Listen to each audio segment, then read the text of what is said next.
Everyone knows the Corsair 2, right? Built by LTV, the successor to the legendary Vought company, the A7 Corsair 2 was the replacement for the also legendary A4 Skyhawk and served, rather remarkably, with the US Navy, Marines and Air Force. Indeed, I'll get around to covering the Corsair 2 one day in the future, when it isn't so well remembered. But I must now point out one problem with the naming conventions of Vought, because the A7 wasn't the second, or even the third aircraft created by Vought to bear the name Corsair. It's actually the fourth. In a previous video I talked about the first Corsair, the O2 and 3Us, which served just about everywhere and with just about everyone throughout the 1930s and into the 40s, a handsome service tradition that was closely mirrored by the third Corsair, the also super famous F4U. But today I'm going to tell you about the first Corsair 2. You get what I mean. The Vought SBU Corsair. This two-seat dive bomber had several remarkable features in its day, but to get there, well, there were a bunch of hoops to go through first. The origins of the Vought SBU go back to the US Navy requesting that Pratt & Whitney develop for them a new engine. The Navy liked the company's Wasp series of engines plus their big powerful Hornet. But what they wanted was a version of the new twin Wasp that Pratt & Whitney was working on, but with a smaller diameter. This would give the pilot a better view forward and cut down on the drag of the larger radials, but still, with a twin-row design, match the power output of its bigger single-row siblings. Thus was born the Pratt & Whitney Twin Wasp Junior, which was first introduced in 1932. Obviously, the Navy wanted a nice new fighter to go along with their nice new power plant, and so Vought was commissioned to build the XFU-3 two-seat fighter. This they promptly did, with the new aircraft flying in May 1933. Unfortunately for Vought, the US Navy then had a change of heart on the viability and need for two-seat fighters, and in November of that year the requirement was dropped, leaving Vought with an aircraft but no buyer. However, all was not lost, as Vought, canny operators that they were, had anticipated that this might occur and deliberately built the XFU-3 with an airframe over-strengthened for possible use in a dive bomber role. So when the Navy promptly turned around and said they wanted instead a new attack aircraft, Vought was prepared. The company decided that though the XFU-3 was a good basis for the new aircraft, they would build a dedicated prototype from scratch using the salvaged engine and equipment from one of the XFU-3s. And so was created the Vought SBU Corsair. Because it was modelled closely on an already built aircraft, the SBU was pretty quick through development. Flight testing was completed in 1934 and a production order for the new Scout/dive bomber, the next generation Corsair, was placed in January 1935. And because of its comparatively high performance origins, it was by all accounts a pretty good aircraft that was rather advanced for its role. It retained the Twin Wasp Junior engine, which produced 700 horsepower, comparable to the much larger Hornet. It combined this with another couple of innovations. Firstly, the Hamilton Standard variable pitch propeller, as well as being the first aircraft to have adjustable flaps on the trailing edge of its NACA cowling. Prior to this, cowls were designed to provide maximum cooling when aircraft were in takeoff and climbing, when their engines generated the most heat. But these also created a lot of excess drag at high speeds when simple airflow would suffice. The SBU's adjustable flaps meant that the aircraft could operate efficiently in both flight ranges with maximum airflow for takeoff but reduced drag for high-speed flight. The combination of all this meant that the SBU was surprisingly fast, with a listed top speed of 205 miles per hour. This made it the first carrier dive bomber to be capable of more than 200 miles per hour. If there was one element that was somewhat conservative, it was the construction method.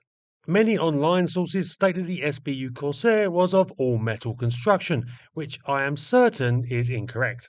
Instead, I am pretty sure that if you study pictures of the aircraft, you can see the ribs from the steel tube framework that formed the structure of the fuselage quite clearly.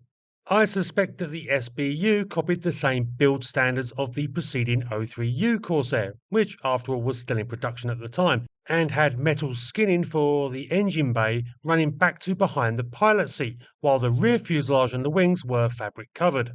If anyone can definitively state what the reality of the SBU Corsair's construction was, please feel free to educate us all in the comments.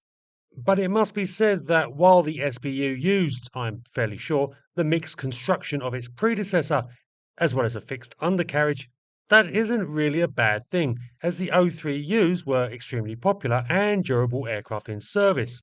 And like the final variant of the O3U, the 6, the SBU also had an enclosed canopy for the crew, with an armament of one forward-firing 30 caliber Browning machine gun for the pilot and a pintle-mounted gun for the observer to cover the rear, plus a bomb load of 500 pounds, the SBU Corsair was as advanced and as formidable as any comparative aircraft of its day when it entered service in 1935. In fact, the combination of older design elements combined with new innovations shows just what was intended with the SBU Corsair. It was both a developmental design to start bringing new aeronautic technologies into service while having enough conservative elements to ensure that it shouldn't fail and thus provide a hedge against new designs and concepts that were in development at the same time.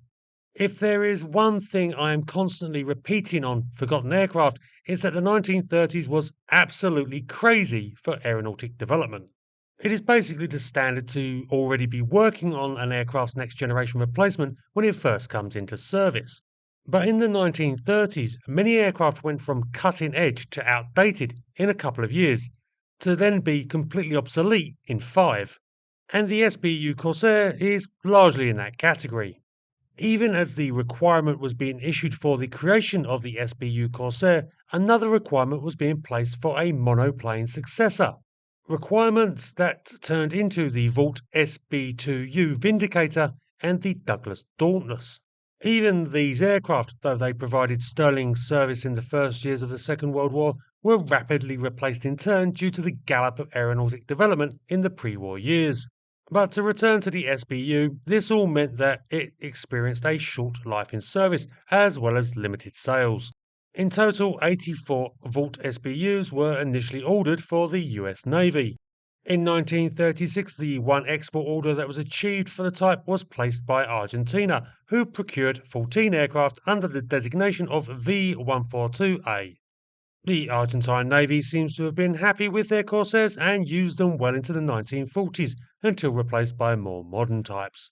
In 1937, the US Navy placed a follow-on order for another 40 Corsairs, these the SBU-2s, which were fitted with the improved Pratt & Whitney R1535-98 Twin Wasp Junior engine. These replaced the last of the old Vought Su two-seat fighters in service, but as said, did not last much longer themselves. The obvious superiority of both the monoplane and retractable undercarriage had been recognised as the future, and even before the second order was being placed, the Vought SB2U was already entering squadron service with the US Navy. Though Vought was already building this more advanced aircraft, they again thought it prudent to offer a simpler alternative if the newfangled monoplanes proved a flop, and so they built a single XSB3U-1. This was essentially the SBU-2, but converted to have a retractable undercarriage and some additional streamlining. The new model was indeed some 10 miles per hour faster than the SBU, but was still outclassed by its monoplane sibling, and though the Navy was impressed by some of its design elements, it was plain that this time Vaught's hedging on the conservative option, though probably sensible, was not going to pay off.